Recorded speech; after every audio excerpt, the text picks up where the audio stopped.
And we didn't talk about Fallout 76's thing. I swear to God. No, we talked about the helmets growing mold. That's all we talked about, I think. No, I don't think we have either. Wow. I feel so strongly that we have. I think we've spoken about it in real life, but not on podcast. We must have done it like maybe during like That's wigging me Wrestle or something else. No. Probably during Wrestle, yeah. I really strongly feel like we've talked about it on a podcast before, but I guess not. Do we want to talk about it then? Give it some lip service? I mean, it was like months ago now. It was only a month ago. I feel like we have nothing to say about it that hasn't already been said on this podcast at length about Fallout 76. Add a segment which is basically us just saying, it's shit, Yeah. we don't care, no one else cares. Imagine that we talked about Fallout 76's new subscription service and that it's bad. Should we just, like every podcast, have like a dedicated 30 seconds where we say Fallout 76 is shit? Hello and welcome to Pokémon Discussion Video. Fallout 76 shitty. 76 shitty. Fallout shit. Shit. Shit. Shit. Shit. Shit. Shit. Shit.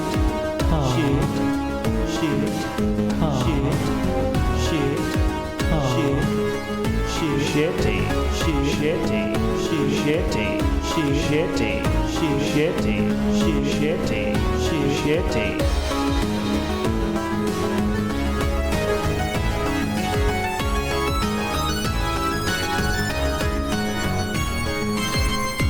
Hello and welcome to Ladies Brunch Club. I'm not your host, Shinymissingno. Today with us we have Mooglepies. Jesus fucking Christ, Catsman's changed. Raisin Brain. Hello, it is me, the brain. He's not the brain. Specs. Hey. And Woolyshambler. Oh, great timing. I wanted to talk to you. Who are you again?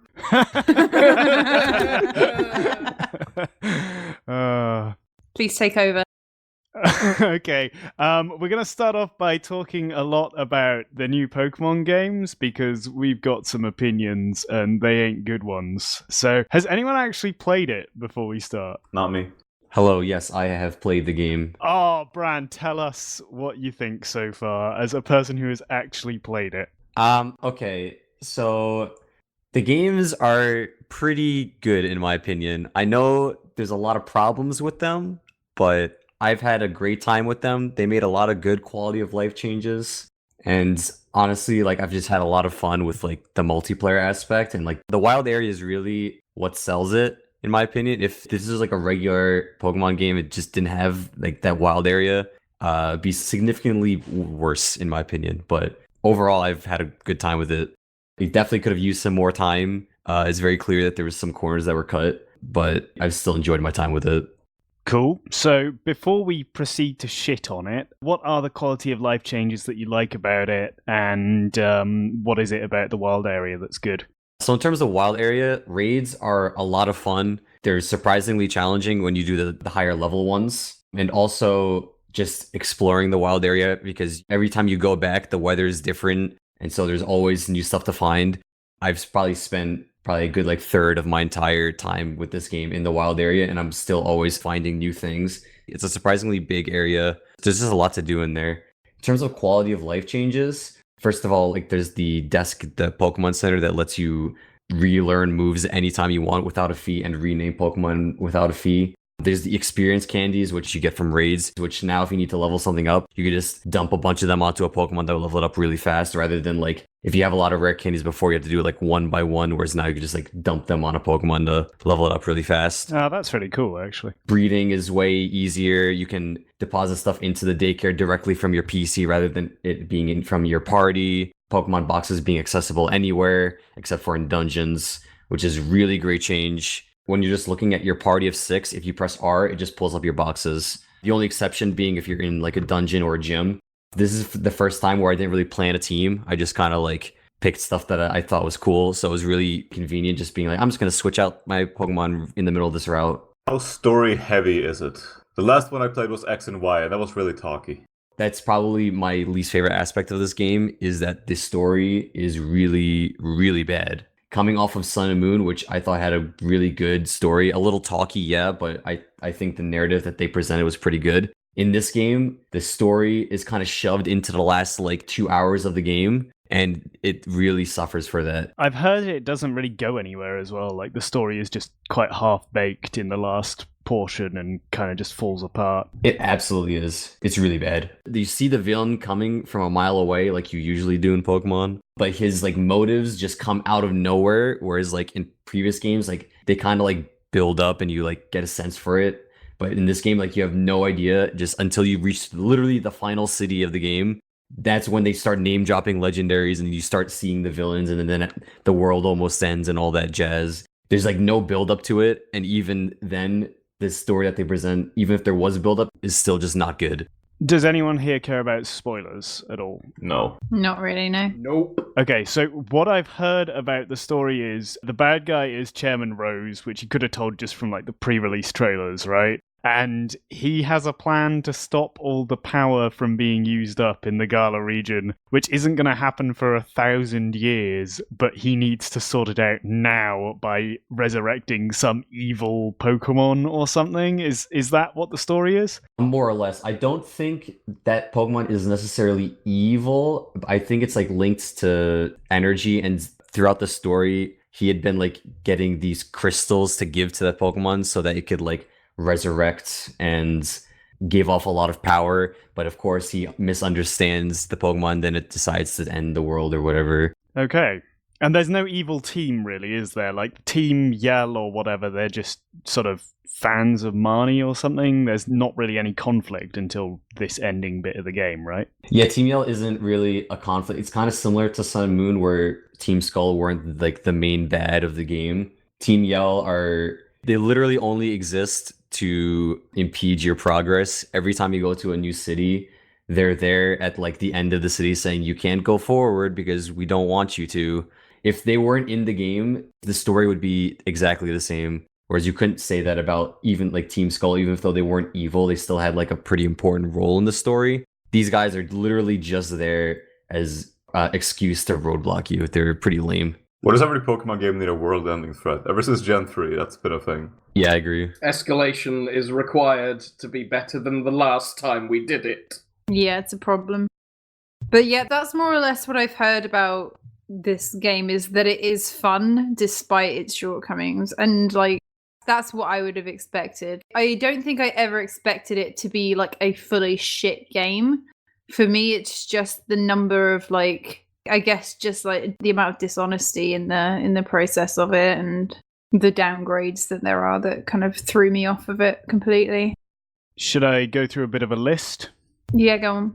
The most glaring thing, I think, for everyone is that we have a downgrade of the amount of Pokemon in the game. This is the first game which doesn't feature a national Pokedex, so there are Pokemon you just can't get in this game. Not through catching them, not through trading them, not through any transfer system. And what is it, 500 Pokemon have been cut? About that, yeah. Because there's 400 in the game and we're up to about 900 Pokemon now. Yeah, roughly. It's 64%, I think, of the old Pokemon were cut from this game, which is a very sizable amount. And the reason they said they were cutting Pokemon, from what we can tell, is so that they could focus on better animation work and better modeling, is, I think, what they said in the Nintendo Direct, where they announced this. They didn't tell the Japanese audience that they were going to be cutting Pokemon, from what we've heard. So the Japanese fans might just be buying it and then be like, oh, I can't transfer any of my old Pokemon to this game. That's the big issue, I think, is the dishonesty with that, because there's also Pokemon Home, which is a paid service, which people were told, yeah, you can put your Pokemon in there and then you can transfer them to future Pokemon games. And you can't necessarily transfer them to this Pokemon game, so they might just be stuck in Pokemon Home for like the next year or until whenever like a game comes out that they can go into. The animation work and the models aren't really any better. Most of the models are the same ones they've been using since X and Y, which isn't a problem. But if you say you're going to be updating the models and then you don't, then it is just very dishonest. It's just unfair to the consumer, really. Exactly that. I do want to say one thing on that is that while the actual like model frames are the same, I'm like almost 100% sure that every one of the Pokemon were completely retextured, which doesn't excuse the fact I'm pretty sure in an interview they said that they made all the models from scratch, which is absolutely not true. But they didn't just drag and drop them in. They did do some work on these Pokemon. They also, I believe, added some new animations to some of them. But it still really bugs me the fact that they said that. I think the exact wording was from scratch, which is not true. But they did do at least some work on them. And the textures, I think, look good. Animations are still mostly lifeless, though. Potentially the animation work they were referring to was the bit in camp, because they all have like different animations when they're in the camp kind of area, don't they?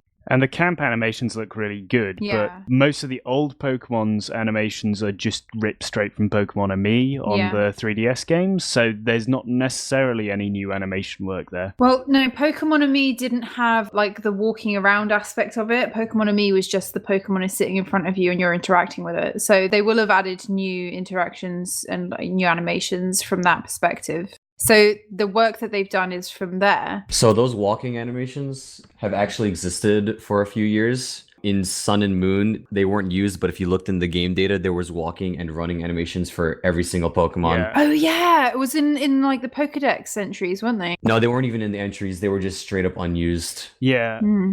So, you've mentioned camp. What does the camp actually do? I think it just works like the same way as Pokemon and Me does, where you increase your friendship levels with Right, Pokemon okay. so that they do more in battle. I believe that's also where you make your curry. Yeah. Curry is for like healing and stat buffs, I assume. Yeah. You also get experience for playing with your Pokemon, which wasn't a thing before. Right. Okay. What does the curry do then? I actually I made 2 of them, but I never actually used them. But from what I understand, they're basically just like really strong healing items. I believe some of them like fully revive your Pokemon, some of them fully heal. I wouldn't be surprised if there's some that buff stats. I think there's like 100 of them. So I'm not honestly sure what they all do, but from what I understand, they're all really good healing items. Okay, moving on to other problems I've got with the game. They also cut a load of moves from the game, so Pokemon don't have access to, I think it's 114 moves have been cut. Yeah. Like common moves too, not obscure ones. No. I can understand wanting to reduce some of the bloat, but they've removed some pretty important moves. Yeah. Yeah, some of the choices, like, while I do miss a lot of Pokemon, the moves thing doesn't bug me as much, but some of the moves they decided to remove, like Return and Frustration and What? Pursuit. Yeah, those are important moves in like competitive people, yeah. Return is literally like one of the best moves for normal types. Yeah, I think I'd kind of come to terms with the cutting the Pokemon thing. Like, the concept of cutting a lot of the Pokemon doesn't bother me, like, if I understand the reason for it. So that I'm like, yeah, whatever. But cutting the moves, just like, I don't understand why you would do that. They said it was for balance reasons, but when you've already cut half the Pokemon anyway, like, how much more balancing do you need to do? And I really wonder, like, on the balancing front, because things like Return and things like Pursuit, aren't they tremendously important if you're actually interested in competitive Pokemon? Yeah, definitely. Do you think that the competitive like scene for this game is gonna be like the same because there's so many like Pokemon that you can't use? I mean, it has to change anyway from that perspective, but Pursuit is kind of like a global, this is how I punish you if you want to switch out your Pokemon move. It's not like this is how I punish this specific Pokemon thing. What if competitive players just pull a melee and just keep playing the old game? I mean, that's happened for years anyway. That's happened, like, there are still people who play, like, previous gens and stick to them anyway. So in fairness, from that perspective, it doesn't matter so much. If you're playing competitive Pokemon, don't people just usually play on their computer with, like, there's apps and stuff you can use that have just got... Yeah, Showdown. Yeah. It's because the act of actually getting competitive Pokemon, like making sure the stats are the highest they can be, is more convoluted than it has any right to be. Although they've made that easier in the newest They game, have. right? Yeah. Yeah, they made that way easier. Like, that's one of the big quality of life changes that I really like. So how do IVs work now? Because IVs are completely different, and I know EVs have changed since, like, X and Y, haven't they? In this game, the best way the EV trains, so you know the vitamins, like calcium, carbos and stuff? Yeah. So those give, I think it was like 10 EVs in a stat. And previously, you could only give like 100 stats worth of vitamins to a Pokemon and then it would cap out. Whereas in this game, you could just feed them however many, I think it would be like 24 to give them like a maximum stat, and you can just give them to them all at once. So that's like just the easiest way to EV train, just buy a bunch of vitamins and give it to them. Does that mean you can just max out any Pokemon now? You can't max out every stat because you can only have, I think, 510 EVs on a Pokemon, and you can only have 252 in a specific stat. Okay. Yeah, that's the same as it's been since like Gen 3 though, isn't it? So yeah, now it's just easier with the items because there's no cap and you can just do it all at once. it's just easier to get the EV bonuses in the first place rather than having to like grind on specific Pokemon. But what's changed about IVs? Because those are different now, right? The IV system, like 0 through 31, is the same, but I think it's easier to breed IVs, and there's also bottle cap items, which lets you change your IVs, which I think were a thing in Sun and Moon as well. Ah, okay. Yeah, they let you change natures as well now, don't they? With an item, I think, I seem to recall. You can change natures, and you can also give egg moves to a non-bred Pokemon as well now, too. Oh, nice. And if you have like a favorite Pokemon that you've always loved, but you couldn't use because you didn't breed it, now you could just like, you could do a bunch of stuff to essentially make it competitively viable, which is great. I think that's quite good, actually. That's good changes. I seem to recall in Gen 7 there were like special encounters you could have, and I think there were maybe the Shaking Grass ones where you would find Pokemon with egg moves in the wild, and that's just a nice little progression of that, I guess. Yeah. Let's talk a bit more about the wild area. So you'd say that's probably the most fun thing. It looks, from what I've seen of it, it looks kind of boring, and also Pokemon just kind of pop in and it looks a bit bad. I don't know. It must be more fun to play, I guess, than it is to watch it. I felt the same way when I looked at it as well. I'm not going to say it looks nice because it definitely doesn't. I know everybody like to complain about the tree, and it's not just that one tree. It's literally every tree looks like that. Mm-hmm. It doesn't look well, and when you have the internet connected, it doesn't run well either. But as somebody who loves the collecting aspect of Pokemon, whenever a new game comes out, I try to complete my decks. I just having a good time just going around and finding Pokemon because there's like, I think 10 different possible weathers, and there's like 15 different areas, and each one has a different encounter table for each weather. So every time you go back, there's usually something you haven't seen before. So the wild areas kind of suffered from an issue of bad showcasing in literally every trailer, if it's actually like decent. But they've managed to convince everyone that it looks like shit. It definitely doesn't look great. Like I can't defend that, but I've had a good time with it. Yeah. I'm not speaking graphically. Like every single gameplay trailer and everything, it looks boring because it just looks like a big empty space where the weather changes on a dime piece, like in a really unconvincing way. And you know, it just looks boring to play. But from everyone I've spoken to, it's not. Yeah. Moving away from the wild area, what I've heard about routes and towns is that they are all just corridors and there is nothing to do in them and they're really short. That's the same issue we had in Sun and Moon, though. That's like just the direction that the games are in now. Yeah. Which is unfortunate, but that's just how it is. That's something that really bugs me, is that there's pretty much no proper dungeons in this game. You don't have any like big caves like you used to. Like I feel like you kind of stopped having those after Gen 5. The routes are like any other game. The routes I don't have a big problem with, but the lack of dungeons is really what bugs me. The towns, there's about as much to do in them as any other Pokemon game. They're not any less empty, I feel like, than past games. It's just no longer an adventure game, you know? Yeah. It feels like they just don't want people to have any kind of deviation whatsoever from, like, I don't know if it's the plot or just, like, the main activity that they want you to be doing at that time. Yeah. I feel like there are lots of different reasons to like Pokemon. Like, you can like just collecting and battling, and you can like traveling in it, you can like the Pokemon and Me stuff, the contests, whatever else. But it feels like they want you to go down the specific route that they've set and do the exact activities that they want you to do at the specific time that they want you to, and then not deviate from that at all. And that's partially what upsets me about these games and what I didn't like about Sun and Moon, because what I liked about Pokemon was exploring. That's why I liked Hoenn so much, because it was just like a huge environment, and now it's just like everything is just on a track. This game's like general direction just doesn't make any sense to me, because the game feels like at odds with itself, because when you're anywhere other than the wild area, the game is like, we don't want you to explore. You want to go down this set route. if you get to a town, you have to do the thing in the town. You can't go to the next route to like explore a little bit. You have to do this specific thing at the specific time. But then there's the wild area, which is like do whatever the hell you want. I just don't understand why they want to gate you so much, but then they also put the main selling point of the game is also look at this great area where you can explore wherever you want. Like I don't understand like their reasoning for that. It's just more effort to make it non-linear. Yeah. Mm-hmm. It's laziness again, really. It's weird though, because Pokemon, thinking maybe not the first games, but definitely in Pokemon Silver and Gold and Crystal, once you get to about the 4th gym onwards, you can do the rest of the gyms in kind of whatever order you want, because you've got a big area that once you've got the HMs, you can just explore around. And I didn't play Gen 3. I don't really remember Gen 4 very well, but Gen 5, I think, was a little bit like that too. You can just explore if you want to. So it's just reduced. I feel like they've lost the original vision of the series, which was a guy who really liked going out into the wild and collecting bugs. Yeah. And just like exploring and seeing what's around the next corner. I feel like that's kind of just disappeared. Yeah. Yeah. Very much just fallen into the trap of we need to churn out game year after year. So they're taking shortcuts. They're making the actual game linear in this kind of fashion, but obviously they've put this big wild area in it so that people can actually like get more hours out of it, even though the game itself is the shortest one they've ever made.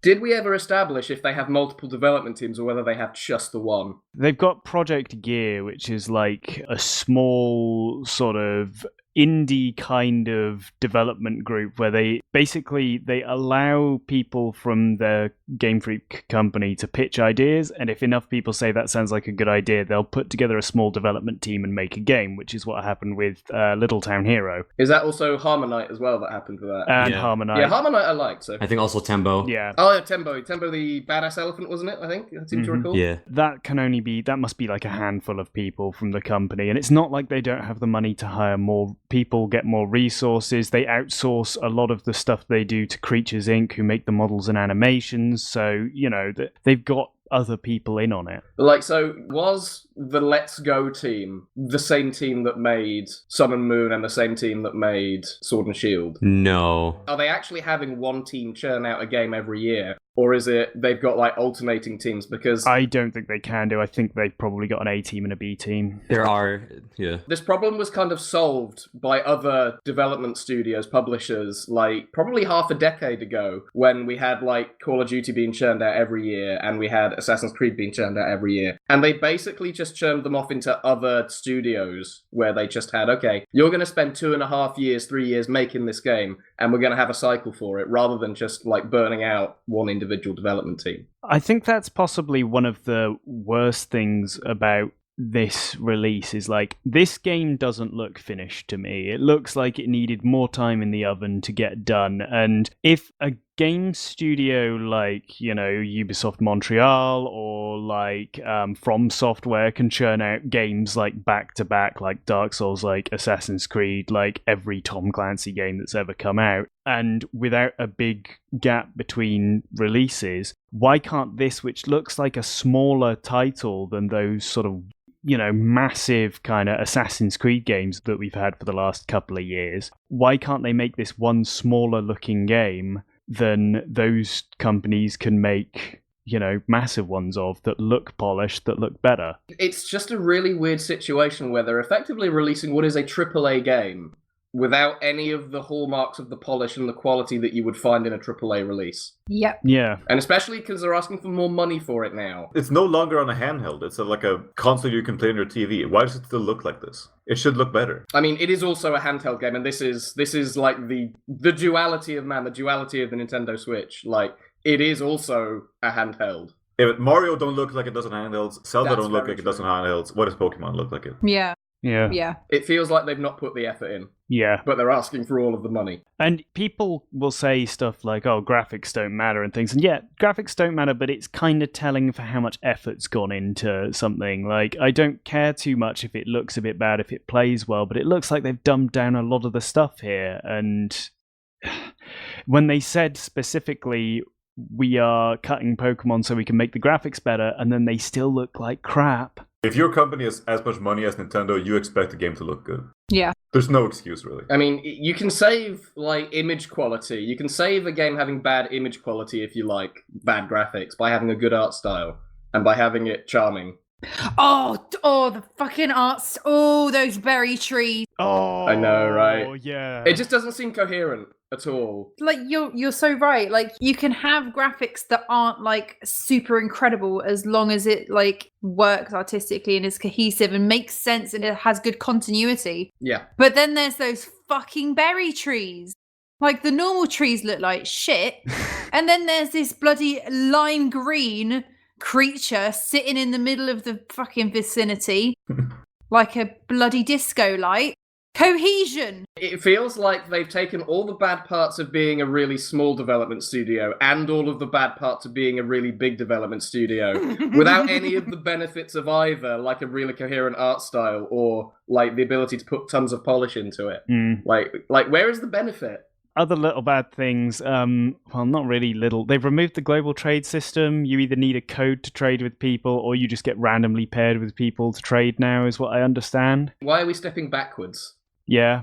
Post-game is very limited. There's a battle tower. It's not as fleshed out as previous post-games, and there's not really any legendaries to go and hunt after. It's just, like, there's one. There are legendaries included from previous generations, but, like, I don't know how much of that collection side of it you've done, Bran, but, like, what kind of capacity to things like Jirachi appear? So the only legendaries you can actually catch in the game are like your version's Wolf and then Eternatus. Mm-hmm. There are other ones that are in like the game data that I believe you'll be able to transfer in when I guess Home comes out. Like I know you can transfer Mewtwo, I think some stuff from Sun and Moon, some stuff from Unova of all things.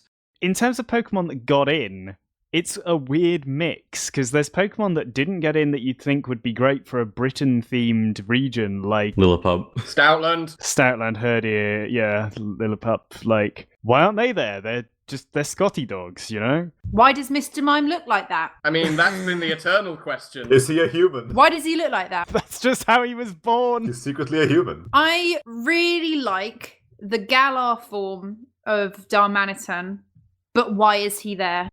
Why is there a Yeti in the UK? Yeah. Why are there two Yetis? Because Abomasnow's there. What's going on? There's so much that really just doesn't make sense about the Pokemon choices. Mm-hmm. And there's several iconic ones that you expect to be there and that suddenly just fucking aren't.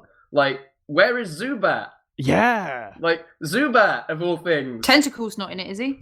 Oh! Golem, Graveler, Geodude, I don't think they're in. I can defend that. Gen 5 is the best one, and then I'll have Zubat or Geodude or Tentacool. Yeah, I'm gonna be honest here. Like, if those Pokemon were in this game, people will complain about seeing Zubat in every cave, which people complained about for like 20 years. There's only one cave, though. There's 2 caves, I'll have you know. Oh, 2 caves. The new designs as well, some of them make me want to vomit. I hate Impidimp with my entire being. I don't like Impidimp. I love Impidimp. I absolutely despise every version of that creature. Impidimp's line looks like Digimon. It makes me I use sick. like Digimon as like an insult. I don't mind Digimon, but at the same time, coherent art style.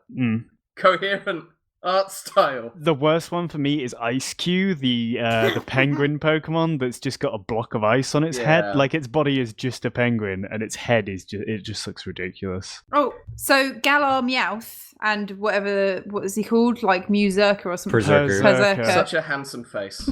It's not just fluffy all over, it just has a beard. Yeah. Did you know this? Yeah, if you look at it from behind, you can clearly see its body isn't fluffy. It's got Meowth normal body, it's just got a big fucking beard. Because he's a Viking. It looks ridiculous. Absolutely outraged. I don't think I've seen any from this gen that I think, yeah, I want him on my team. I've got some new bugs that I like. Oh, yeah. But they're at the cost of several other bugs that I really, really like. So, like, what have you done to Volcarona? Why did you take her away from me? To give you a different moth. And it's a good moth, don't get me wrong, and I've got a good centipede now, which is good. Why not have both moths? Yeah, why not have Scolipede? Why did they make Pyukumuku but give it a different name? And a bum for a mouse. And a bum for a mouse. Bum face. It's the same Pokemon. It's just got a different name. Why didn't they just do a Galarian form of it? Bram, what do you think about the Pokemon designs, given that you've actually played it? Like, are there some that you thought, hey, I want you? I will say that I'm not like in love with many of the new designs, but there aren't many that I really hate either. I would say they're all pretty good. Except for like, I mean, there's probably some that I can't think of all of them off the top of my head, but I went into the game mostly unspoiled because I know the game leaked. And it was nice seeing stuff for the first time in game, but there aren't a lot that I think would go into like my all-time favorite list from this gen. But I did really like a lot of the Pokemon that I used. In terms of stuff that just makes me laugh, the game, if you download it, I don't think it's the cartridge version, but the download version of the game has been corrupting SD cards. It's also the cartridge version and the download version. Oh, wow. That's some misinformation. That's not a Pokemon problem, that's a Switch problem. It's still shitty. That is a Switch problem, but it happens more commonly with Pokemon because of the way it accesses the NAND for some reason, I think. And it's like a corner they've probably cut with the way they do saving in it. I haven't heard that part. I just heard that it's happened with many other Switch games, and it's mostly a problem if you have like a really cheap third-party SD card. Yes, it happens with all games, but most games that have been coming out recently have been told that this is an issue and they don't do saving in the way that triggers it. So that's why it's being reported so heavily with Pokemon, is because they have not taken Nintendo's advice and have kept doing like saves in that particular way. I'd heard that it was effectively Pokemon is using the internal storage, so the NAND, as additional RAM for the system, and it's in some cases, if it depends on which batch of NAND you've got, because there are different manufacturers that make it. But some of the cheaper ones will apparently like corrupt it a little bit easier and start to like really corrupt your Switch. Also, there was a bug report that it was deactivating or causing disconnects on certain other devices that aren't the Switch on the network if it used them, which was a really, really weird one. So Roku TVs is what I heard about. The way it pings for wireless connectivity with other Switches when you're doing online stuff, for some reason, certain devices will pick up the signal and will go, this is weird, and then we'll just shut down because they can't read the data and they're trying to read it. Something about the way it's packaged. Like, that's just unfortunate. Like, I don't really blame Game Freak for that. That's not Game Freak's fault. That's not really their it's fault. Funny. It's just fucking hilarious. Yeah. I think that's kind of everything I wanted to say about it. And I had hoped when they revealed it was going to be a bit more open world that this might be the title that got me back into Pokemon, but everything they've shown since the initial reveal has just turned me off more and more about it. Gigantamax is dumb. Yeah. Dynamax is dumb. Yeah, if you introduce Mega Evolutions, stick with that shit. Don't just replace it. Feels like they don't know what they want to do, but they feel that they have to do something dramatically different each time. No, people will buy it anyway. Oh, I know that, but like they feel that they have to. Like, they do it every single gen, they do something different. Since Gen 6 has been something like dramatically different that they've tried. Hey guys, hey. If we make a different form for everything, every game, then we can sell more plushies. But you can sell double the amount of plushies by just putting a Ditto face on it. If you make less new forms of things, maybe you could put all of the Pokemon in the game. If you had a longer development cycle and competent developers, maybe you could put all of the Pokemon in the game.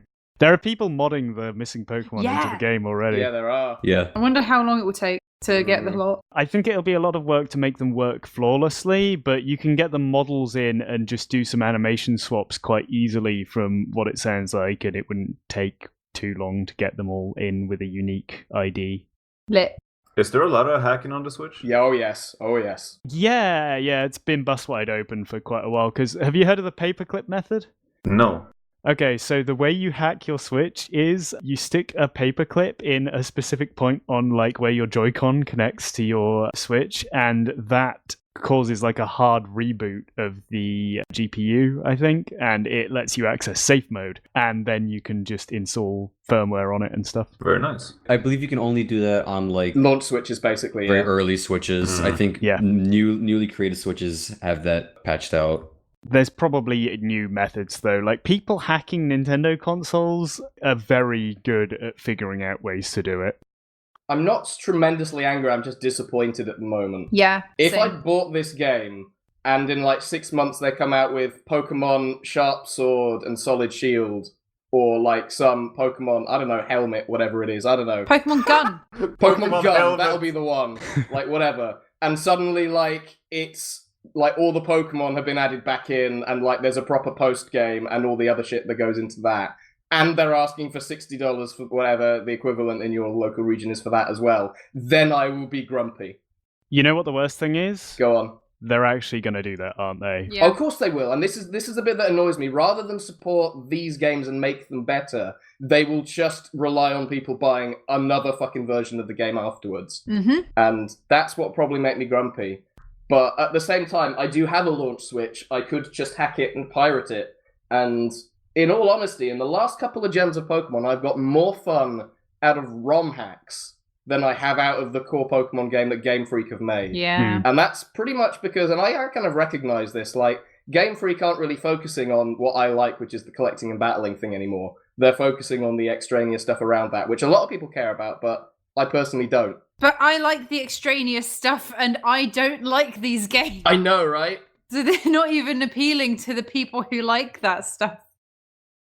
I would be interested to see what like the sales figures are for the launch of this game as compared to previous ones. 6 million. million. Oh, it's the fastest selling one. Is it still? That's Oh, a yeah. real shame, because I know for like a lot of diehards like me and MD, like, because I've bought every single game up until this point, but based on what they've shown, have just said no, I'm not doing this anymore. So Likewise. it's a shame that it doesn't actually make a difference.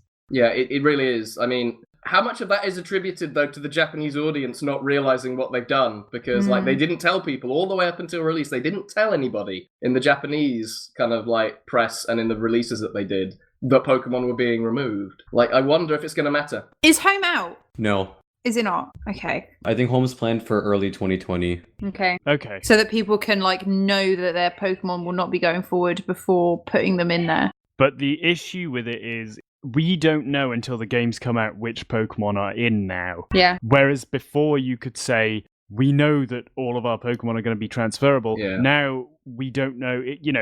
40% of our Pokemon are transferable. Yeah. I may never be able to use this Pokemon again, depending on what they decide for the next Yeah. generation. So do I stick it in a box, which I'm paying for, or do I leave it on my cartridge for now? What do I do? You rely on some, like, random leaker on 4chan 3 weeks before release to tell you who you can and who you can't transfer. Like, that's not on. Yeah. Oh well.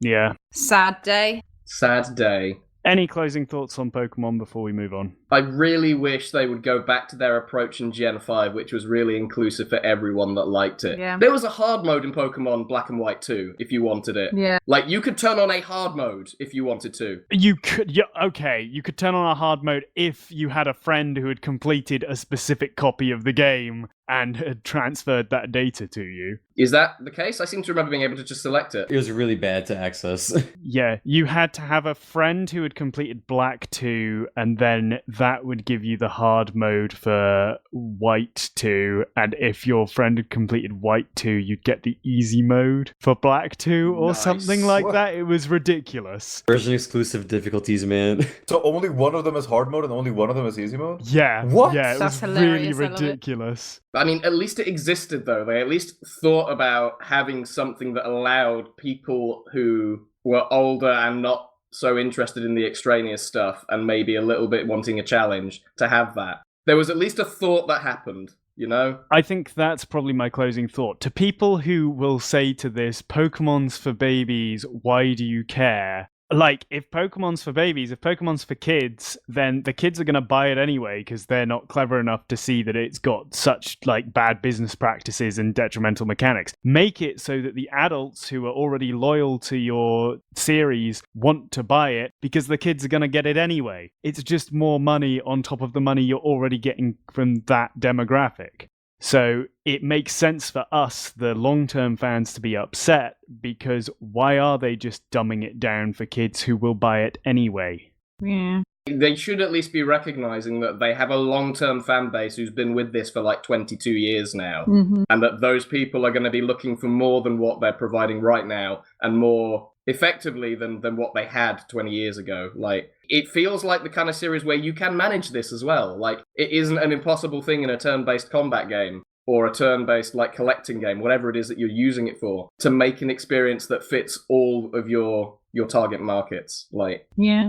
Just stop cutting features. Where are triple battles? Where are rotation battles? Are there any double battles? There's probably like 5. And you know what was actually good about Let's Go Pikachu, Let's Go Eevee? That the Pokemon would follow you around. We got rid of that again because it probably makes the frame rate tank when you're in the wild area. it's because Pokemon following you is restricted to Generation 2, and they don't want to put features from other generations in games that they'd want to do that. It was in Let's Go, and that's Gen 1. No, it's difficult to make the game.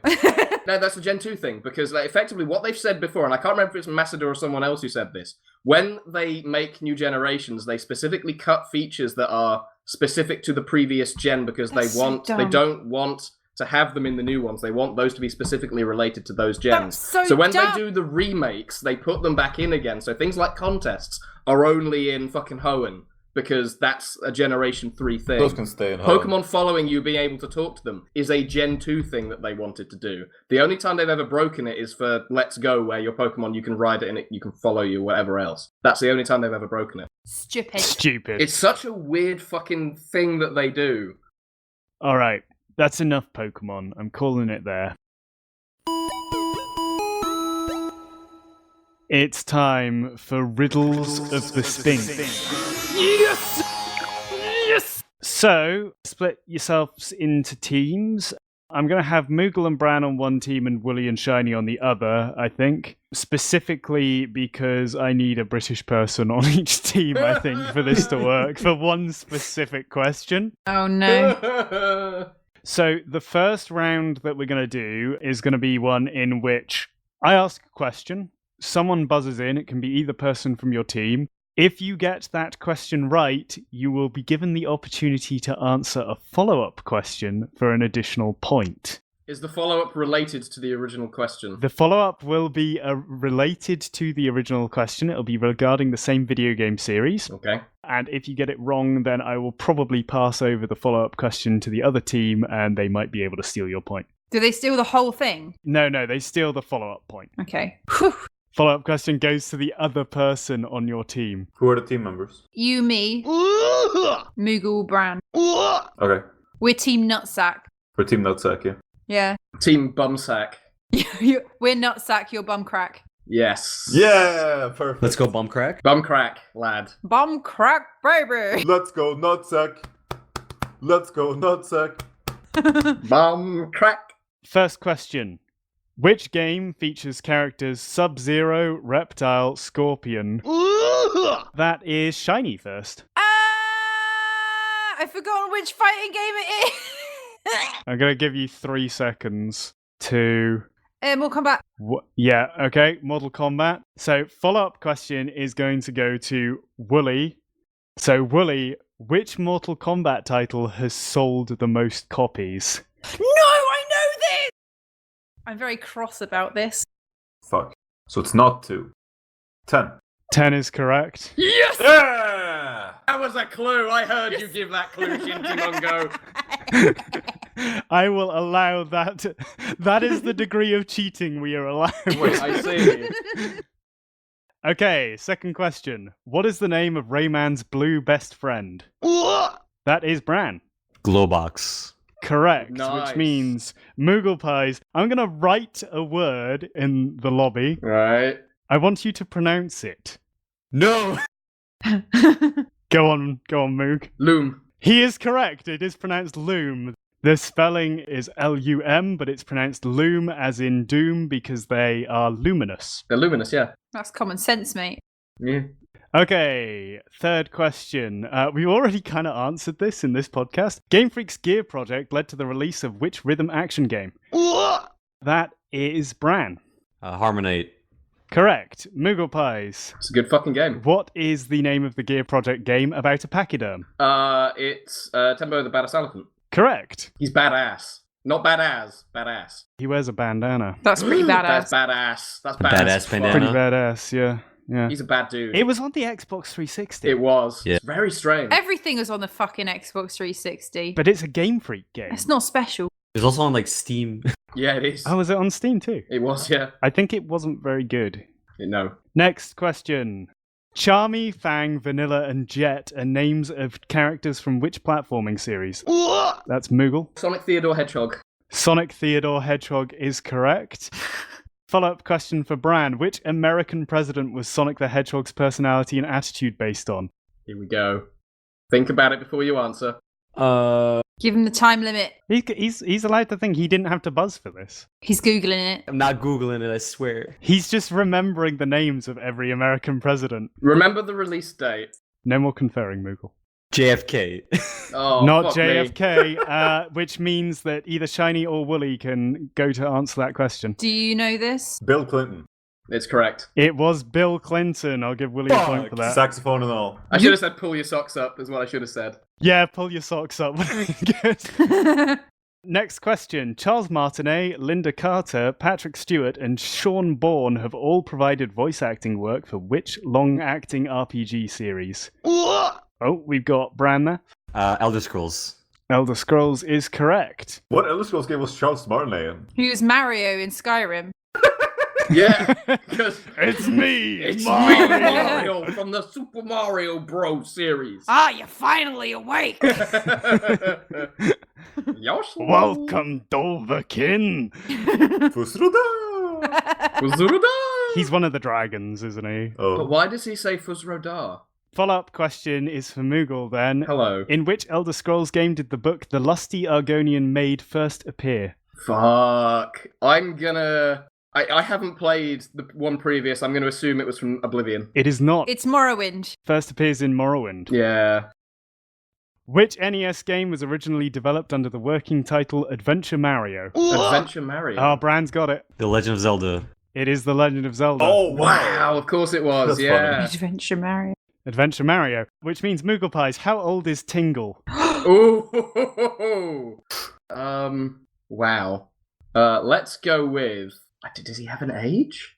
He does. He does. He has a canonical age. I'm gonna go with 39. Incorrect. Yeah. Shiny or Woolly? 37. No, it's 35 actually. Yeah. He tells you it in Majora's Mask, Yeah, I I think. figured It comes it up would a be. few times in different games. He's so disturbing in Majora's Mask. He fucking is. He's so good. Okay, this game series has featured cameo appearances from Shrek, Spider-Man, Jango Fett, and Gene Simmons. Jesus. What the fuck? Moogle. I'm gonna take a guess. Let's go with WWE. Incorrect. Ah. Other team. Just Dance. Not Just Oh, Dance, That was a good no. option, though. Can I say what I was going to say? Yeah, sure, why I not? was going to say Tony Hawk Pro Skater. Tony Yeah, Hawk that is would've been correct. Fuck! Yeah. No, you can have the point. We'll keep rolling with it. Why not? You guys are behind. Yeah. Okay, which means Wooly, how many numbered Tony Hawk's Pro Skater games were there? 4. Incorrect. Son of a bitch.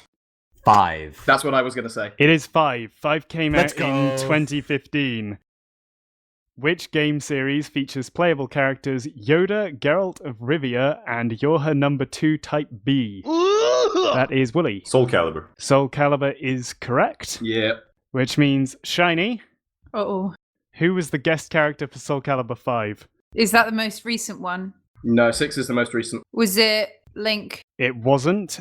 Bran or Moogle, do you know the answer? Bran, do you know? No. I know the answer to 4. I know the answer to the most recent one. What did he say when he asked the question? The first question was Yoda, Geralt, and Yorha number 2 Type B. It's none of those people. Oh no, hang on. It can't be no. Okay, so... No, I don't know the answer to that one then. Okay, the answer is Ezio Auditore da Firenze. Of course, Assassin's Creed. Yep, Assassin's Creed. Which one was Link in? 2. Link is in Soul Calibur 2, Only the on the GameCube GameCube. version. Yeah, I didn't realise there were that many of them. Okay, next question. Dennis Hopper, Samantha Mathis, and Fiona Shaw acted in which video game-based movie? That's Moogle. Is it the Super Mario Bros? It is the Super Mario Bros. Movie. The Super Mario Bros! Which means, Bran, your question is, which animation company is creating the new Super Mario Bros. Movie? Illumination. Illumination is correct. Nice. Imagine having knowledge. And here's the Britain-specific question. Last one in Oh, this here we go. round. Let's fucking go, Lee. My Hands by X Factor winner Leona Lewis was the official theme song for a game in which RPG series? Moogle. It's Final Fantasy. It is. Do you know which game? I'm going to go with 13-2. It was just 13. Just You 13, don't get an okay. extra point for that. Bran, your question is, which 2 recurring Final Fantasy characters are named after Star Wars characters? It's a big question, this. I hope you're on the ball. I don't know shit about Final Fantasy. Damn it! Do you want to hazard a guess? Is it Yoda and Darth Vader? How big is your knowledge of Star Wars? Not at all either. Well, then, this is scuppered. I'm going to pass it over to the other team. Can you repeat the question? Which 2 recurring Final Fantasy characters are named after Star Wars characters? Oh, Wedge and Vix. Or Biggs.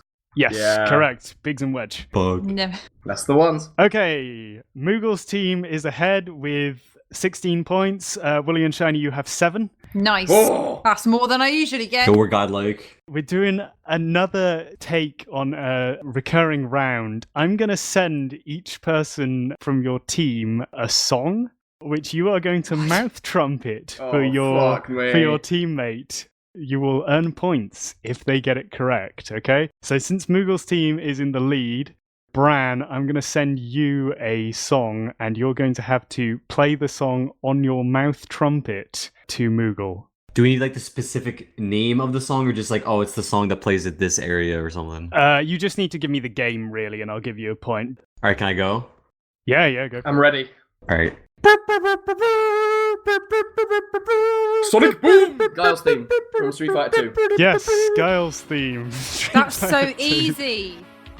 Yours could be easy. Yours could be fucking Gen 3 trumpets for all you know. Shiny, I'm Go gonna on. give this one to you, Shiny, and then you'll trumpet it towards Wooly. Okay.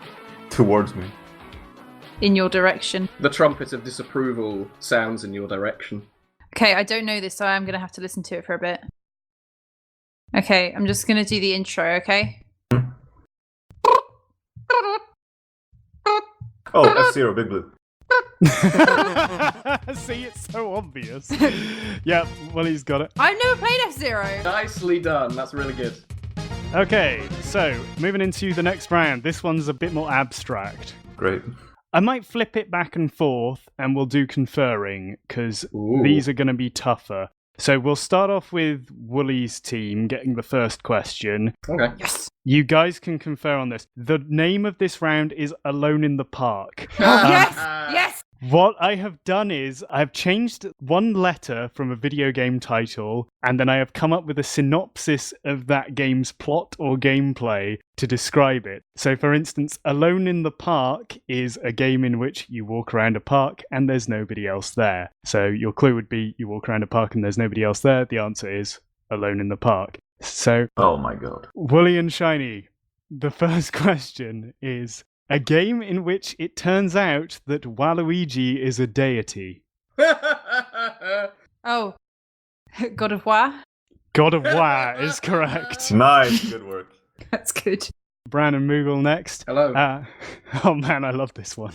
It's a game in which a young boy plays a magical instrument that has the power to erect invisible walls and causes everyone to become mute. Erect invisible walls and causes everyone to become mute. Plays a musical instrument, yeah? Yep, you can confer. I was going to say, Bran, have you got any? I'm trying to think. I'm not sure. Plays a magical instrument and everyone becomes mute. So, I'm thinking it's probably The Legend of Zelda. Right. Mute. Quiet, mute, silence. Do you want the clue again? Yeah, can you give us a clue? A young boy plays a magical instrument that has the power to erect invisible walls and causes everyone to become mute. Erect invisible walls. Invisible walls. If they don't get it, can you pass it over? Yes, I will pass it over if they don't get it. What the fuck? Why am I not? I'm going to give you guys 10 seconds, I think. Alright, time is up. Legend of Zelda Ocarina of Mime. It is the Yeah. Ocarina of Yep. Mime. Oh, like Yep. it. Got him. Very good, very good. Okay, Shiny and Wooly. A historical military strategy game in which all combat takes place under a giant arched ceiling. So that would be something dome, maybe? Can I have that again? Yep, it is a historical military strategy game in which all combat takes place under a giant arched ceiling. So what kind of historic strategy games? Because We got Total War, Europa Universalis, Civ, I guess. I don't know if Dynasty Warriors counts. I reckon it's something Dome, because that's an arched ceiling. Dome. Shit. Is there like a Rome-based one? Imperator Rome, yeah. Yeah. Okay, no, fine. It's Dome Total War. Yeah, It is Dome Total War. Yes. That's what I was waiting for you to get it. A stealth game in which you primarily tail a man who has been awarded a non-hereditary title. Non-hereditary title. Follow Knight. Follow Knight. Okay, Willy and Shiny. A fighting game in which the plot revolves around bringing a criminal panda to justice. Ooh, a fighting game. This is, I'm going to say this is based on an actual fighting game because otherwise it's too difficult. A fighting game In which the plot revolves around bringing a criminal panda to justice. Street Fighter, Blaze Blue, King of Fighters, fucking Garu, Mark of the Wolves, Fatal Fury, Darkstalkers, Panda. So one word is exchanged for panda, presumably. Criminal Panda. Criminal Panda. What was that DC fighting game? Injustice. No, that's not it. I mean, it could just be changed to bear as well. I guess. Can you repeat the clue one more time? A fighting game in which the plot revolves around bringing a criminal panda to justice. Imprison a panda. Jail a panda. Jail a bear. Cage bear. Cage panda. I don't know, man. I'm going to give you 10 more seconds.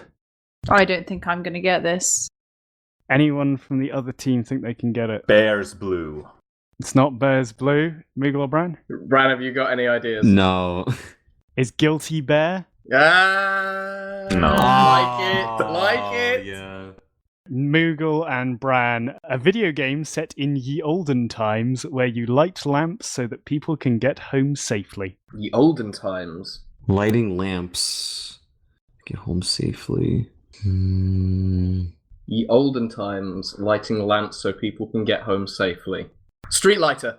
Street Lighter is correct. Nice. Yeah. That's good. Shiny and Woolly. A game in which you create objects out of nothing but coniferous trees. Pinecraft.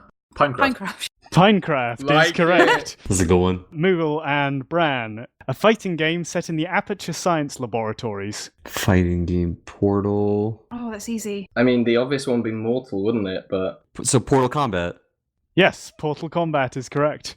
For Shiny and Woolly, a mobile game in which your companion monsters aren't house-trained yet, and you just have to keep telling them off for shitting everywhere. Pokemon No. Pokemon, no! Like it.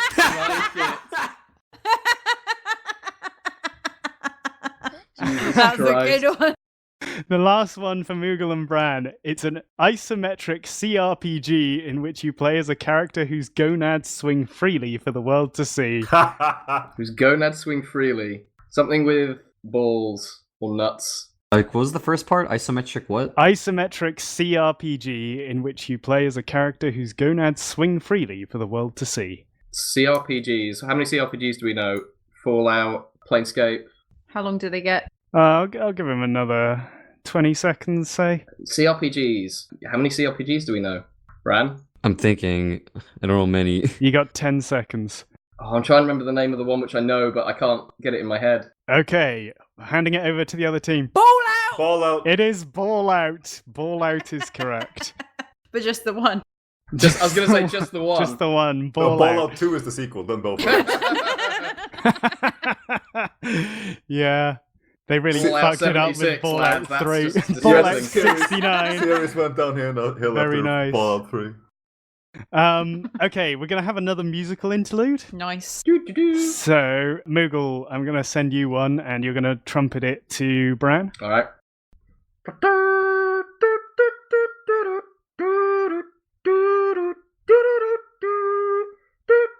It's from Punch Out. It's like, Yep, I don't remember the exact song name, but I know it's Punch Out. that's fine. You get a point for Punch Out. That's the minor league circuit theme from Punch Out. Nice. Willie, I'm going to send you one to do for Shiny. I hope she can get this, but she has no knowledge of anything. Yeah, so- I'm ignorant. Imagine having knowledge. Can't comprehend it. Nah, I mean, who would want knowledge? Alright, here we go.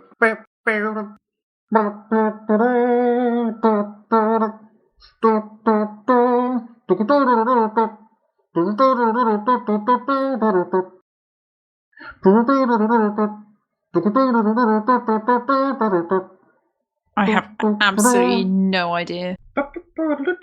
Can I steal? I think I'll let you steal, yeah. It's from Sonic. It's like a water level. Why And this is would Sonic I- Mania specifically. It's Sonic 2 Chemical Plant Zone. I will Oh, give yeah, you a point yeah. because you got the song title as well. There's Hey. no way I would ever have gotten that because I've never played a Sonic game, and you know this to be true. Okay, so the thing is, this song has been in practically every Sonic game released in the last played 10 any years. of them. Not missing much. That's because you have taste, Shiny. That's only because you have good taste. Ah, I think we'll do another conferring round, just because that's probably going to be more fun for this. So this is Answer Smash. I'm going to give you 2 questions, essentially, and the answers to those questions lead into one another to make a sentence. So if I were to say, a game in which nobody has to die, combined with a game whose protagonist is Lloyd Irving, the answer would be Undertales of Symphonia. Oh, I like that. Okay. Oh, okay. You get this it? is You good. get it? Yeah. First one is going to go to Wooly and Shiny because you guys are still behind. You ready? Yep. yeah. Your clue is an EA-developed sports game in which characters fly on broomsticks, combined with a side-scrolling shooter with traditional graphics. Traditional. All right, so Quidditch World Cup head. Yes. Quidditch Oh. World Cup head is correct, Wooly. It's not really traditional graphics. They're extremely traditional. I mean, traditional animation. Well, they look like that because that's what video games looked like in the 30s, so... Yeah, absolutely. Okay, which means Moogle and Bran, yours is combine the names of 2 mascot platformer fighters to create one run-on sentence. Mascot platformer fighters. Okay, so it's got to be. If it's mascot platformer fighters, it's probably going to be Smash Bros. And PlayStation All Stars. Okay, yeah. Does that make sense? Like, are there any other mascot platformer fighters that you know about? Sonic? Did he have a fighting game? Didn't he have one? I forget what it was called though. Yeah, Tournament Fighters, I think, or something like that. Or maybe that's like. Okay, so you got Super Smash Brothers, Super Smash Brothers Melee, Super Smash Brothers Brawl. Is there a Smash Bros knockoff, or is it Brawl? Rivals of Ether. It's not that one. There's another one. I seem to remember. Brawlhalla. Is it Super Smash Bros Brawlhalla? Super Smash Bros. Brawlhalla? Correct. Yes, Super Smash got Bros. it. Brawlhalla. Game series in which you play as a plumber and a Ubisoft military shooter set in World War II. Ubisoft military shooter? Ubisoft military shooter set in World War II. What Ubisoft military shooters are there in World War II? They didn't make Battlefield, and they don't make Call of Duty. No. Super Mario Brothers in Arms. Super Mario Brothers in Arms is correct. Nice. Next one for Brian and Moogle. Holy shit. This one's a 3-parter. Oh God. No. Okay. This is good though, because you guys are ahead. Game in which you play as Jack Black. Game where the main character has the powers of magnesis, cryonis, and stasis, and a JRPG about cowboys. So Breath of the Wild is definitely one. Breath of the Wild. What was the third one? The third hint? The third one is JRPG about cowboys. Brutal Legend of Zelda Breath of the Wild. Okay, what's the third one? JRPG about cowboys. How much time they getting? I'll give him a bit longer, it's a hard one. JRPG about cowboys. How many JRPGs are there with cowboys in them? Is it Wild Arms? Oh, Brutal Legend of Zelda Breath of the Wild Arms. Correct. Oh, fucking hell. Wow. Jesus Christ. That was a lot. Yeah, I went a bit overboard on that one. was Willie and good. Shiny, Yep. your next one is the 7th game in a long-running series set primarily in the Japanese fictional town of Kamurocho, and a Minecraft clone developed by Square Enix. Okay. Oh, My- man. So Dragon Quest Builders and something before it. What was the first one? Yeah. The first part is game set in the fictional Japanese town of Kamurocho. This is the 7th in It's the something. 7th one. So it's going to 7th be in a- something Dragon Quest Builders. Something Dragon Quest Builders. Oh, man. Blue Dragon Quest Builders. No? Son of a bitch. No. Moogle and Brian, So- do you have any idea? Japanese game, 7th in its series. I'm not going to give you long for this. Is it something like Yakuza Dragon Quest Builders or something like that? You're close. It's Yakuza Like a Dragon Quest I know Builders. Okay, fun one here. Game in which you play as an immigration officer and the debut single by the Motown group The Marvelettes. So the first is Papers, Please. Papers, Please, yeah. What was the second hint? Second part? The debut single by Motown group The Marvelettes. Please release me. No. I don't know Motown. Do you know Motown? I'm assuming you don't know Motown from your silence. I do not. Let's go Papers, Please release me, but I've no idea. No, I'm other not a fucking team, clue. do you know it? I haven't. I don't. Papers, please, Mr. Postman? Correct. Papers, Please. Papers, wow. Please, Nice. Mr. Postman. Nice. Wait. We're not just a gaming podcast. We're also about Motown. Okay. That was really out of the left field. I didn't sign up for Motown. Willy and Shiny. Okay. A spooky rap from Sonic Adventure 2 and a Nintendo game in which a baby sucks on the brain of a big mother. Oh, I'll need those again. A spooky rap from Sonic Adventure 2 and a Nintendo game in which a baby sucks on the brain of a big mother. Is Death Chamber from Sonic Adventure 2? Because that's the only Sonic song I know. Unknown from ME is the Pumpkin Hill one. I'm assuming that's what it means. Okay. And then baby sucking on a mom's brain. I have never even heard of something like that. Can you repeat the question again, please? A spooky rap from Sonic Adventure 2 and a Nintendo game in which a baby sucks on the brain of a big mother. So that's going to be Metroid, obviously. It's the baby Metroid in... Oh, Unknown from Metroid. Is that your answer? No, Yes, is that what the Sonic song is? Yeah, Unknown from ME is the... that is the a title Sonic of song, but that is not the one we're talking about. No. So it's going to be something... I think that's enough of a guess that I'm going to have to pass it to the other team. Hello. It is your Sonic Adventure 2 person. A Ghost's Pumpkin Super Metroid. Correct. Sonic Adventure 2 blows. Wrong, incorrect, false. No, it blows. Wrong, incorrect, false. The music is outstanding. Sonic Adventure 1 sucks too. That's Sonic games are bad. Yeah. That's also true. Yeah. Okay, Moogle and Bran. An RPG featuring the characters Mallow, Kulex, and Gino, and a big name Kickstarter game that is never going to come out. Super Mario RPG. Yeah. Big name Kickstarter is never going to come out. Super Mario RPG. What's the fucking... It's RPG something then, presumably. What was the name of that second Kickstarter that Inafune was trying to do? Was it maybe that? I don't know. No, it was like Red Ash, no. You got anything at all? No, I'm thinking... Kickstarter that's never gonna come out. What Kickstarters are never gonna fucking come out? We haven't a Kickstarter watching ages. It's Paper Mario Legend of the Seven Stars. So what comes after Stars? Wait, but he says Gino and Malice, so it's Super Mario RPG. Yeah, but that's isn't that like Legend of the Seven Stars? Is that like not the tagline of it? Oh, right. I didn't think about that. I was thinking about RPG. Stars. I got it. I'll give him 10 more seconds. Like, what's that basketball game that fucking Wooly loves dearly? Basketball is dead. Basketball is dead, you're correct. Okay, I'm going to hand it over to Wooly. Here we go. Super Mario RPG Legend of the Seven Star Citizen. Correct. Star Citizen! Oh. Very well done. Hasn't that technically come out, though? Like, doesn't it technically exist? No. Doesn't it technically exist in a playable form? Like in alpha. It's never coming out.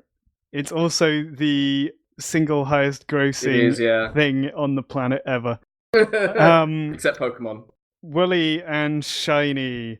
PC, Xbox One, and PS4 title in which the aim is to kill a variety of animals so you can wear them as clothing, combined with the MMO of a long-running real-time strategy game. Okay. Monster Hunter. What was the second one? Monster Hunter World something. MMO of a long-running real-time strategy game. Oh, Monster Hunter World of Warcraft. Correct. Yeah. Yep. Wait, World of Warcraft was a strategy game. Warcraft. Yeah, Warcraft. Oh, forgot that existed. Last one for Moogle and Bran. My official title, once I have beaten Sekiro, and the opening song from the game Borderlands. The opening song? It's a fucking tune, mate. Do you know the name of this brand? Because I don't play Borderlands. I don't play Borderlands either. Then we're fucked. And there's no point in going any further. Do you want to pass it over? Yep. Do you know it? I know the song, but I can't remember what it's called. I need a question again. My official title, once I have beaten Sekiro, and the opening song from the game Borderlands. Shiny, what's his title? What, Nikage? Yeah, but the song's called No Rest for the Wicked. So I think you might. Oh shit! No, the band. Then sorry. Oh. Oh, Nikage the elephant. Yes, it is Nikage the elephant. I fucked the question up. Well done. That is correct. Nikage the elephant. That is the end of the quiz. I need to add things, so give me a sec. I enjoyed this quiz. Enjoyed this. This was good. Liked it. Yeah, it's a good one. I actually got some things correct, which was a nice change. Don't ever direct another Sonic question at me. Oh wait, I think we got a tie here. Let me just. No. There's no way. No, we got a tie. 2020. Yeah! Shit. Which means we need a tiebreaker question. You know what? Let's do a year. Somebody tell me what year Assassin's Creed Liberation was released in. I want closest to the correct year. So Liberation was the PSP one, I think. Hey, don't give it away. I thought we were working as a team. Everyone, no, you're all gonna have to give me a value. So Oh, everyone, okay. write down a number, and on 3, you're all gonna press enter. Okay. Okay. Hold on. Give me a mo. This relies on the fact Ready, that Bram? there have been so many Assassin's Yeah, Creed okay. games that nobody will know which one it is. Everyone ready? Yes. Yeah. Yeah, okay.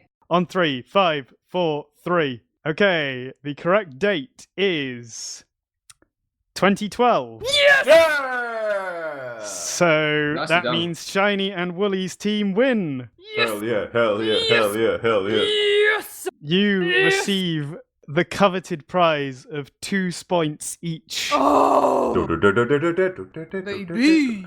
Woohoo! I've won a quiz. Nice. You won a quiz. You guys really came back after the first round. First round they were blitzing you, and then either I stopped writing down When points. it stopped having or- to be knowledge, that's when I. I feel like he stopped writing down points because we were blitzing him after the second round as well. No, I think I kept score. Someone at home can tell us if I've got it wrong. Anyway, I enjoyed that. Did you That all was enjoy fun. Yeah, that? I like good. that. It's good, mate. Yeah, it was Good, fun. mate. Like that very much. I gotta dip at this point because I gotta be somewhere soon. That's cool. Thanks very much for being here for Thanks those, for being Bram. here, Bram. That was Bye, great. bye. Yeah, thanks for Brain. having me. Yeah, See ya. thanks for telling us about Pokemon. Yeah. I told you to push forward! Should we talk about Shenmue then? Yeah. So me and Specs played about 4 hours of Shenmue 3. It came out this week. And like I said on the stream, I can't deny that it is Shenmue. It is exactly as janky, the dialogue is exactly as weird and badly voice acted. There's exactly as much weird minutia that you don't need to do and isn't particularly fun. Eat more, Happy. Eat more. Oh my god, they added a hunger system to the game, so you have to eat like 3 times a day, otherwise Rio can't run. He says, I won't be worth anything if I don't eat. The hungry have no value here.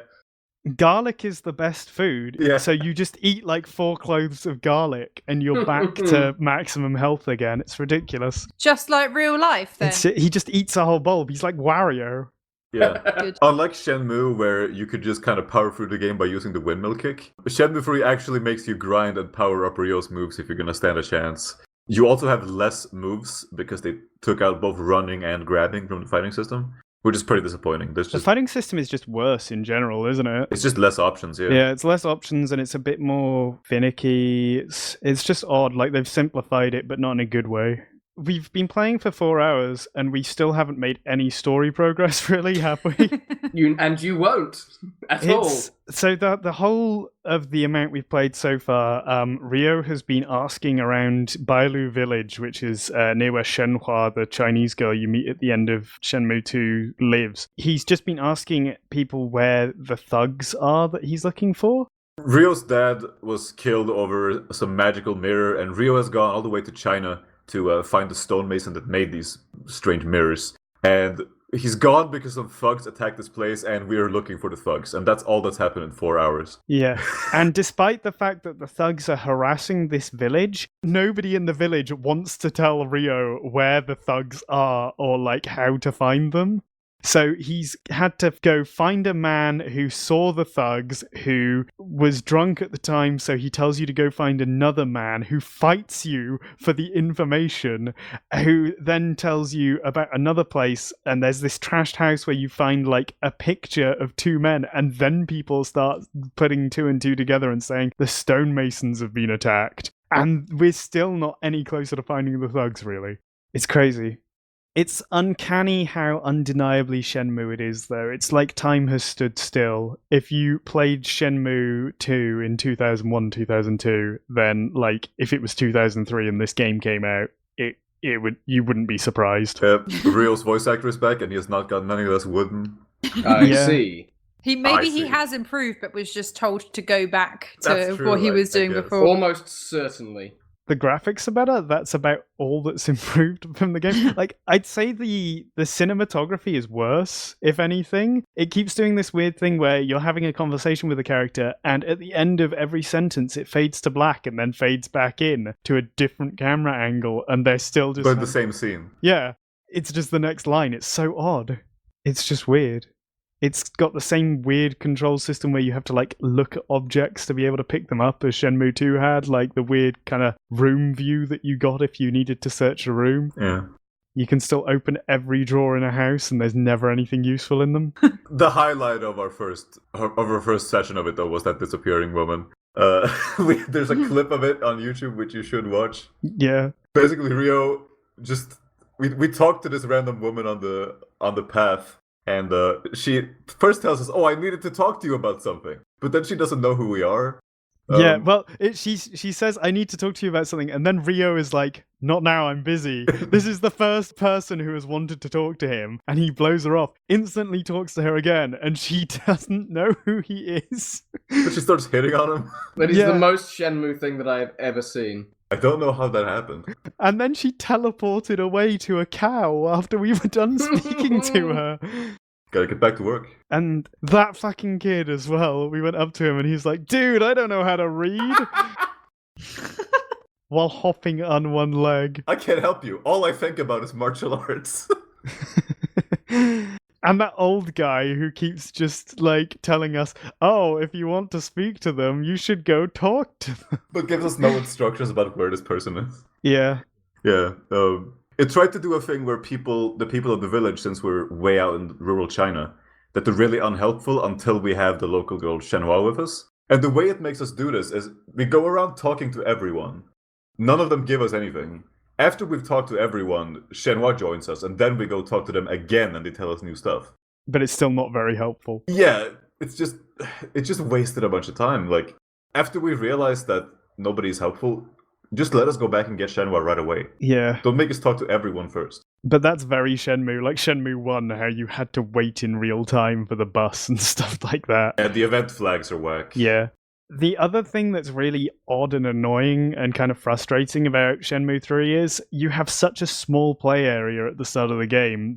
Like, you can't even explore the whole village because Rio keeps saying, "I should ask people in this town square first." And it's like, Rio, we just want to go up the hill to see what's up the hill. It wouldn't hurt you to go up there and see what's at the market, but he just won't. There are shops that are blocked off until you progress the story to a certain point. There's no reason for that, really.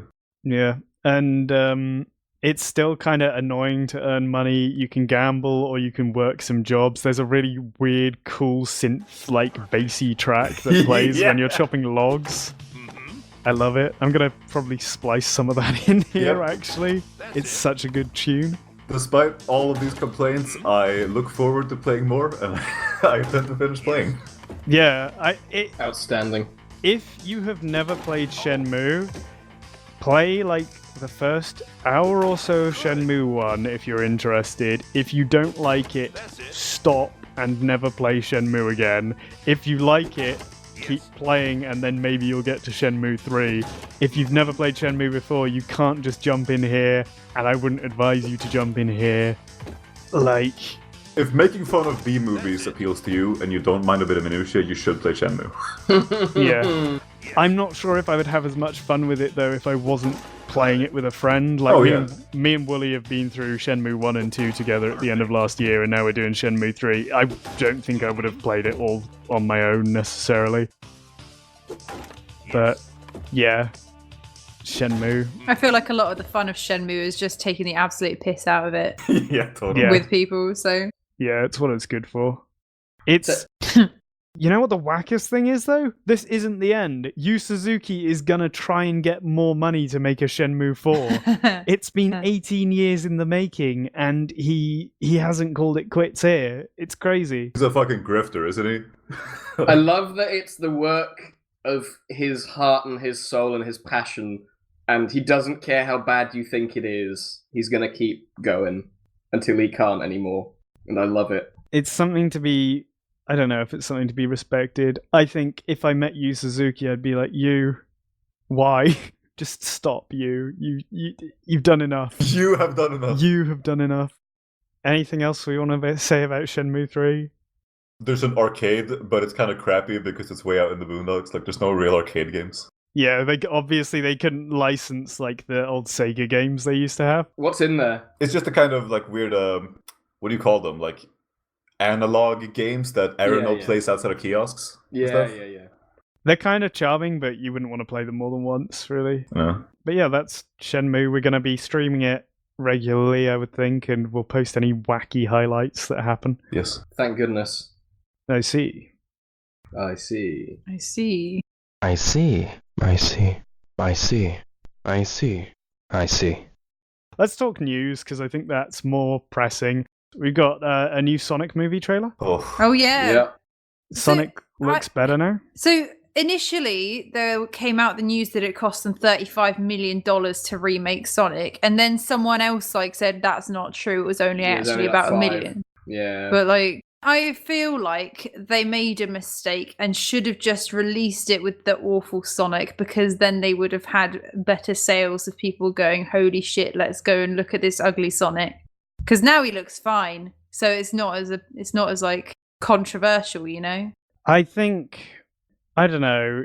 I think the people who are going to go see the Sonic film, like you say, they're either going to go look at it to see how bad it is, or do kids even like Sonic these days? I think they have to, right? I swear they don't. No, like all of the Sonic games that have come out more recently have been ones that are appealing to older Sonic fans, I think. No, Sonic Forces. Well Sonic Forces is for sold. 12-year-olds, like clearly. I see a lot of children in my day-to-day at work, and I don't see a lot of Sonic. I see a lot of Minecraft still. I see a lot of Pokemon. I don't ever see Sonic. I just don't buy that it has a large enough adult fan base to keep a franchise going, because it's going pretty strong. According to report, Sonic Forces sold more than 14.3 million copies. Jesus.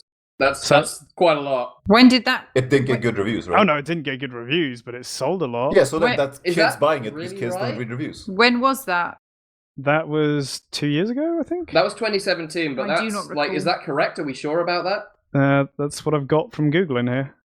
Sega is pleased with Sonic Forces sales, is the title of this article.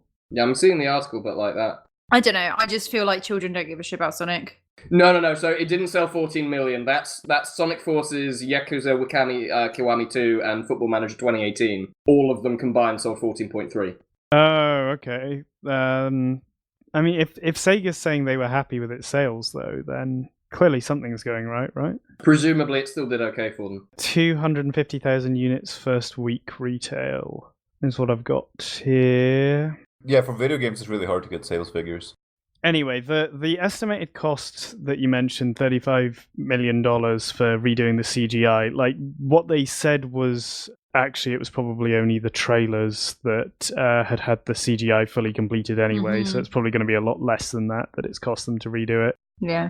I'm going to go see it, whatever, because I think it's going to be bad and funny. Well, that's the studio talking up the numbers saying, hey, look how much we spent for you people. No, that was an estimate from someone on Twitter that some other person on Twitter said wasn't correct. So it's one of those. It's a he said, she said kind of deal. We probably won't get. We probably won't get those numbers really. Anyway, the movie will suck and it will be forgotten within 2 weeks of release. Yeah.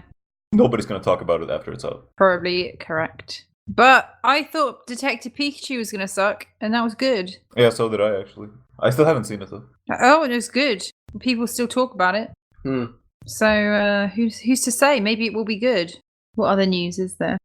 The other thing of the now is Google Stadia. It came out. Critical consensus is, Mm-hmm. It works, sort of. It exists. It's got more latency than playing on a console, and it doesn't look as good as playing on a high-end PC, but it's cheaper. Is it definitely cheaper? Yeah, because you don't have to build a PC or buy a console. But you have to buy a Stadia, and you have to buy a subscription, and then you have to buy the games. So to play it now, you need to get one of the Premier editions, which means you do have to buy like a Chromecast, and you're paying for like the 4K kind of thing. If you don't want to get 4K with it, then I don't think you have to pay a subscription, but you still have to pay for the games. I can't remember exactly, but it doesn't sound like as good a pricing structure as I'd want for like a streaming game service. I'd want something that's like Netflix, where I pay a flat rate and I get a rotating library of games that they've licensed. What I read about it is that like streaming gaming could have worked if they focused on shit like casual games, puzzle games, stuff that doesn't require fast reactions, that isn't graphically intensive. But for launch, they put fucking fighting games and shooters and graphically demanding stuff and tried to get the so-called hardcore gaming audience that plays on PC and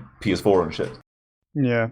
They just went for the completely wrong audience and it blew up in their face. They are trying to have a proof of concept where they can prove that the solution that they have works for those games, which is why they picked them. If they were actually trying to have it as a platform that worked and was commercially successful, they would have started with casual and like other kind of like indie games, I guess, that aren't quite as demanding. But they want to make it clear that it's viable as a technical solution. They want to make a point. So that they can keep going with it. Yeah, basically they want to make a point. That's when you have too much money. I mean, Google do have too much money. Google does. If you make a product that's gonna fail just to make a point, fuck off. Yeah, I man. mean, they want to be the first people there because they've been the second people on the scene like so many times. Like they were the second people with social media. They were the second people with like what else did they do that just didn't fucking pan out? Google Glasses, Google... They've tried several times to be first on the scene with a tech solution that's going to be like the future. Yeah, but who cares? They do because they want the money in the future. VR's popular now, but nobody's fucking praising the Virtual Boy. Yeah, but like their problem is like Facebook got to social media first and nothing has overtaken Facebook.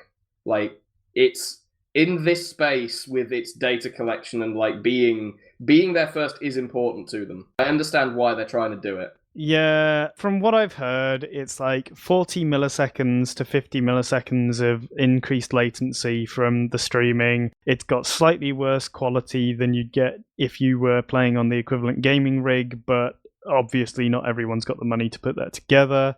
And if you don't have a very stable, very fast internet connection, then it doesn't really work. Which is what we anticipated, really. Yeah, pretty much. So it's pretty much just what we expected. Yeah, I feel like it's trying to approach a gap in the market that's not really there. Like it's built for the casual gamer in mind, right? But I just don't feel like casual gamers are going to go for something like this. No, they play on mobile. Yeah, man. Yeah, that's the thing. It's like it's targeting people who want to be into hardcore games but don't really want to be into hardcore games.